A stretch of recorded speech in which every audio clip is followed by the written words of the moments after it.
OG Rose, and today we're going to be talking about the 2024 Philosophy Portal Lacan Conference, and I had a tremendous time. And it was this previous weekend, February 24th and 25th, and the presentations were magnificent. I had a wonderful, wonderful time. I loved how Cadell opened the conference up with the Écrits in a nutshell.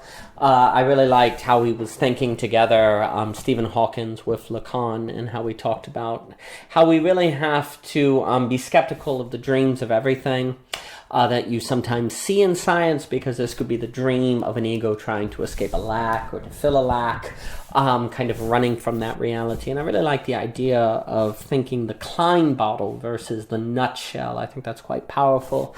And the Klein bottle is going to be bringing Lacan in conversation with Hawkins. And it's not, we're going to see, there's no final escape from lack, but we start seeing the subject who is lacking as part of the universe, not bracketed out of our theories, and that creates more of a Klein bottle structure. Dimitri gave a wonderful presentation. So what about on style? He's talking about the style of Lacan and how there's something about style as how we present ourselves to the other.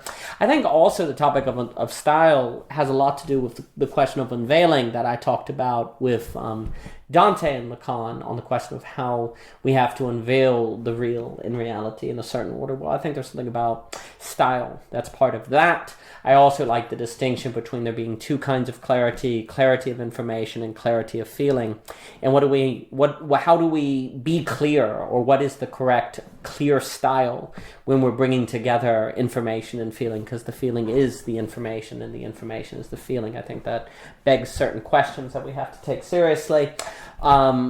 Jason gave a really fascinating presentation, the thing in itself from Kant to Hegel to Lacan, trying to make the argument that Kant's project never gets started, it never gets off the ground. The ratcheted thing, I liked how he talked about that, where he's talking about how in Plato there's a notion that we do have access to things themselves through memory. I thought that was quite fascinating.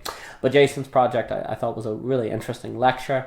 Dave from Theory Underground talked about the distinction between scene and milieu, which I think is really, really powerful, and really how an intellectual milieu is characterized by sustained engagement. And if Judith Butler wants to be in a milieu versus a scene, she needs to engage with people like Sapancha. I also like the distinction between solitude and isolation, and I agree on the notion that the left versus right is a duopoly right now on a certain discourse of capital. I think that's very powerful. Yuri, his presentation, Cold Love and the Purian Letter, very powerful on how we exchange symptoms, how we exchange hurt, how we never really escape that. And even if we don't even know what the hurt is, we just trade it back and forth. We don't need to know the content, and how so many relationships are just caught up in that dynamic and they never escape it. And I appreciate how he incorporated his own personal experience. Cold Love was a really powerful presentation. Owen Cox talked with Crowley,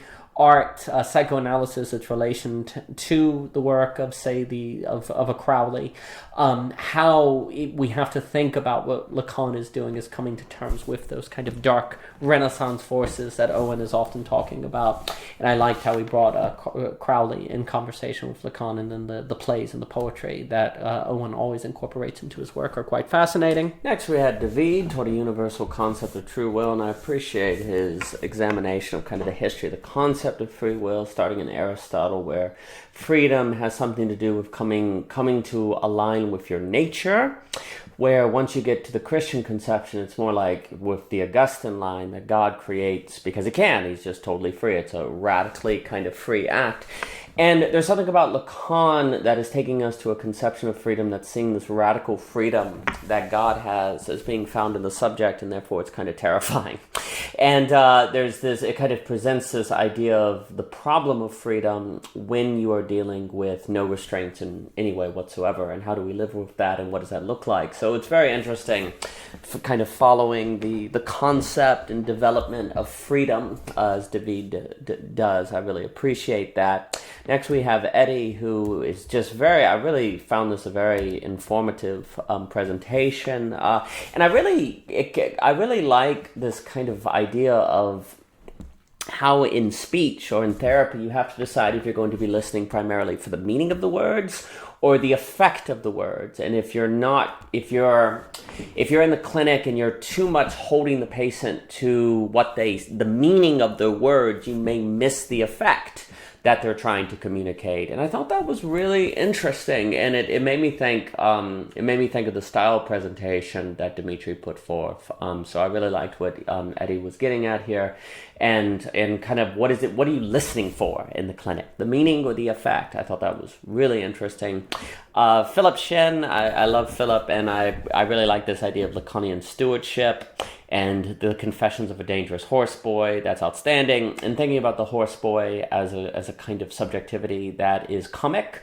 It's not overly melancholic, but it's also using the melancholic and the comic to come together to have a new kind of form of subjectivity that has a bit of that Deleuzian line of flight, but it's also a boy, so it's alluding to the Nietzschean child. And we also talked recently on loose tension, and his talk made me think about that. And it is interesting to think, what does it mean to be a steward of Lacanianism, to be a Lacanian steward? I always think steward is an important category of thought, like you're stewarding a land, you're stewarding a project. What would it mean to be a Lacanian steward? I think that was a really kind of interesting concept that Philip was getting at. My presentation was called The Lovecraft That Moves the Sun and Other Stars, kind of talking about Lovecraft and Dante together and how love must be experienced through a gradual unveiling, or it will destroy us, as we see Beatrice in the Paradiso. And I think we can basically see that, therefore, without the skills of Beatrice, love can be Lovecraftian. And we really have to take that very seriously. And I think Lacan is basically presenting us with that kind of model. We can think of psychoanalysis as having something to do with unveiling and making sure that love does not turn into something Lovecraftian. Dr. Thomas Hammelrick gave us a great presentation on Lacan's crazy wisdom, and kind of the idea that how there is something about the crazy wisdom that is performative, that you have to do to fully experience. And also, you can't really be a follower of crazy wisdom. You have to be someone that makes it your own, and that is lost in the performance. That gives yourself over to the performance. And it's interesting to think of Lacan in line with the crazy wisdom tradition. I found that very interesting. Russell gave I really appreciate how he brings together philosophy, psychoanalysis, literature. I really love this. And how he was talking about courtly love, Woman's or a Thing from Inner Space. He was really bringing a Lacanian reading to Pierre by Melville. And I thought the way that he went about doing that was really, really quite powerful to show in operation. I do really think that literature is particularly useful to help us understand and to approach psychoanalysis. And I think Russell's presentation just made that very clear. Where you have a character that longs for a sister that he can protect. It's something incestual. Then he gets a half-sister and he's thrilled. But then, to see this at his sister, he has to admit that his father kind of destroys his father's reputation. So desire and reality all come into conflict. And I think the way that Russell described this story in light of Lacan was just really, really powerful. So I really appreciated his work. Samuel McCormick gave a wonderful explanation, a way of thinking about Lacan. He does reading Lacan. He's a tremendous resource of thinking through Lacan's thinking. And this question of what does it mean to love truth in Lacan?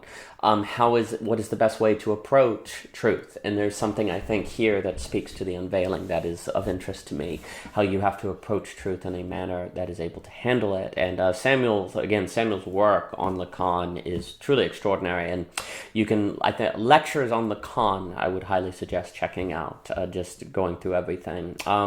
There was then a very fascinating conversation between Samuel, Russell, and Cadell, and then all of us got to be involved in it as well, on the state of relation between philosophy and psychoanalysis. And, there can be a tension where the psychoanalysts don't really like their work being used for philosophy, but then there's also philosophy that kind of looks down on psychoanalysis. I think this is very problematic. I tend to be skeptical of philosophy that is not about something outside of itself, because it tends to become very insular. And I think psychoanalysis starts to help us have an understanding of how the human actually operates. And if we don't have a really good understanding of human beings in relations and all the various mechanisms that humans carry out to live with themselves, then philosophy is going to be greatly impoverished. There's a history of looking for the state of nature, Hobbes, Rousseau, I could go on. And it's almost like psychoanalysis is kind of a concrete reality that philosophy needs. And I think economics needs. I mean, a lot of these different fields in humanities need, so that they're actually addressing the real and concrete world. And otherwise, I think there's a lot of trouble. So I think this is a really important discussion. Next, Dimitri gave another great presentation on reading Lacan closely. I thought this was very interesting. And I think also, like, what does it mean to read closely when you're looking for a certain effect, not just the meaning, where, you know, as we'll talk about later, when truth is structured like a fiction, there are all these different questions. I really also like kind of the idea that one can use intellectualization as in order to kind of avoid sociological reality. I think that's very, very true. I also like the stuff that was kind of said about catching a secondhand smoke. You know, a lot of people, instead of taking on the primary text, they take on a secondary text, and I like how Cadell talked about how reading secondary text is kind of like smoking through secondhand smoke. It's not quite the same thing. And I think also intellectualization can often be just entertaining secondary text without doing the wrestling of the primary text. And I think that has impact sociologically, because then works like Lacan are more like currency, kind of currencization. So I thought that was very good. Chetan gave a fascinating presentation, as always, on the socio-political stakes of Lacanian diagnosis.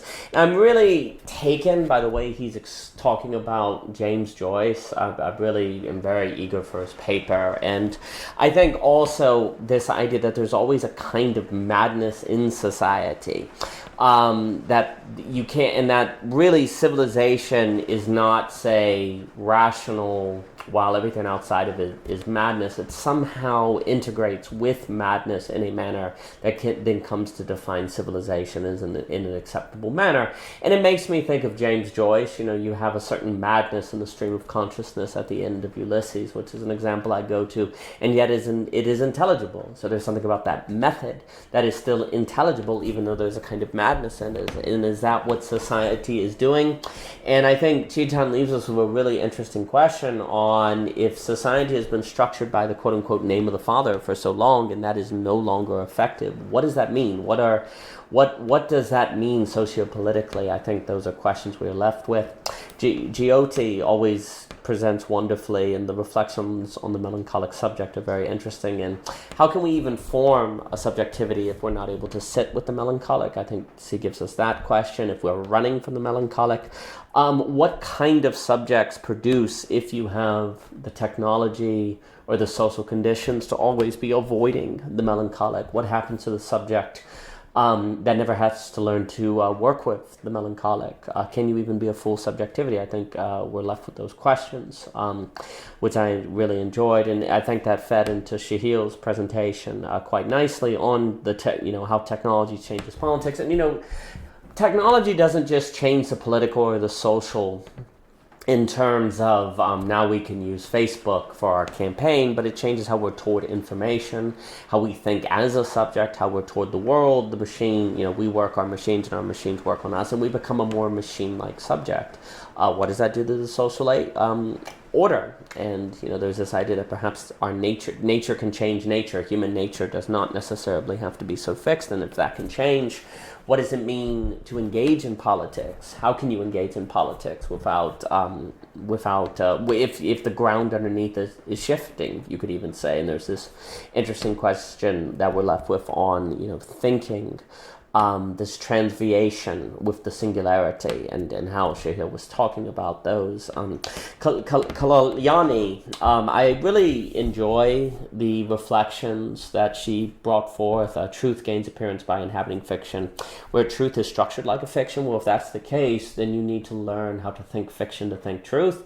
The structure of fiction itself entails a kind of truth. I think this is why we have a paper where we talk about literature's kind of the proof, like literature is a kind of proof, kind of like mathematics of how subjectivity works.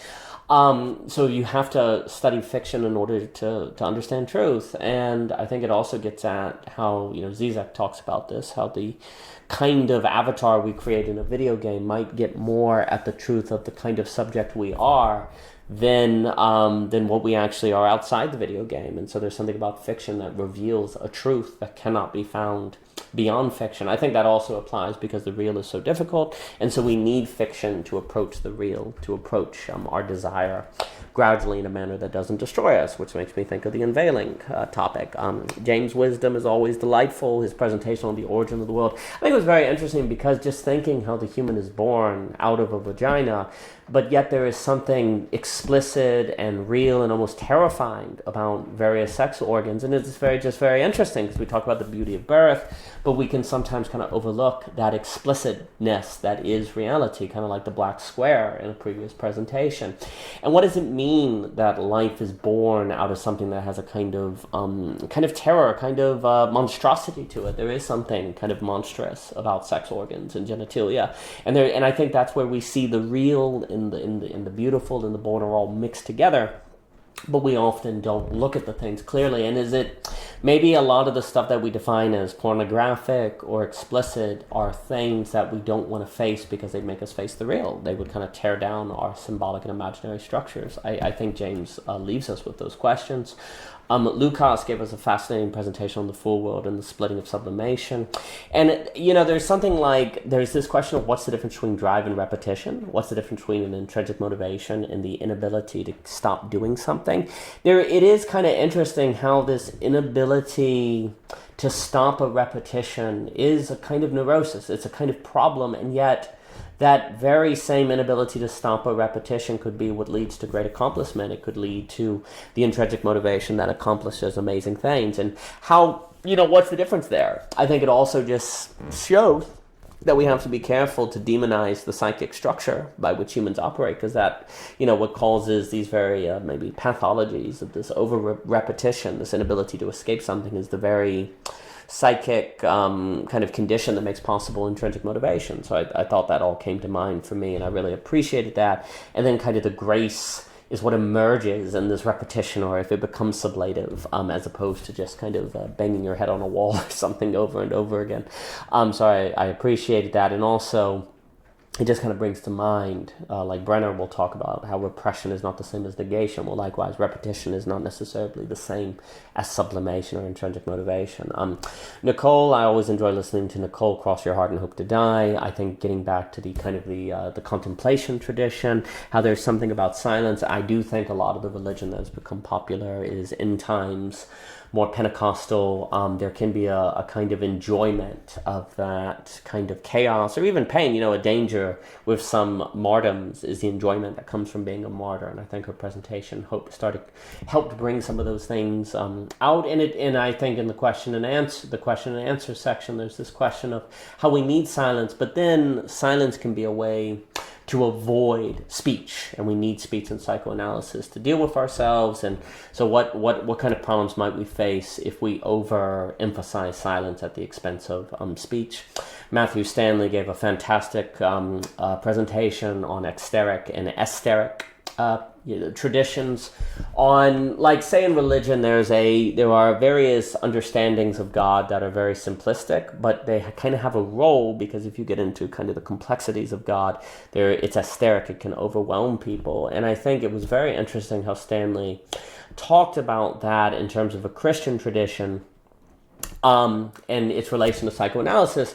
And I do think it relates, Dimitri mentioned this in the questions and answers, to the kind of unveiling question, because how do you unveil people to the esoteric without overwhelming them, without destroying them? And then I think where Matthew ended the presentation, this movement from the exoteric to the esoteric, but then what does it mean to go back to the exoteric? I think that's a Hegelian question that we talked about with the science of logic. It's a return to common life. What does it mean to know about the esoteric, but continue to participate in the exoteric so that you don't overwhelm people? And I think Matthew was speaking about the kind of skill of knowing what to say, what not to say, when to engage in a direct antagonism, when instead to speak in a manner to invite the person you're talking to open up their thinking so that they may move more toward the esoteric. I thought that was brilliant. Matthew Stanley does outstanding work.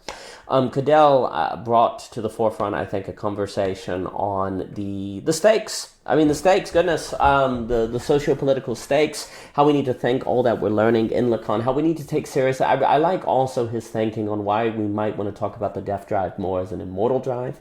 This sort of idea to seek something that's immortal, that is precisely because it's stagnating, it leads to a kind of death, and how this is running the political theater, and it's running our communities. And if we don't figure this out, birth rates will continue to collapse, families will collapse, etc., etc., etc. I definitely think there are some problems with the language of death drive.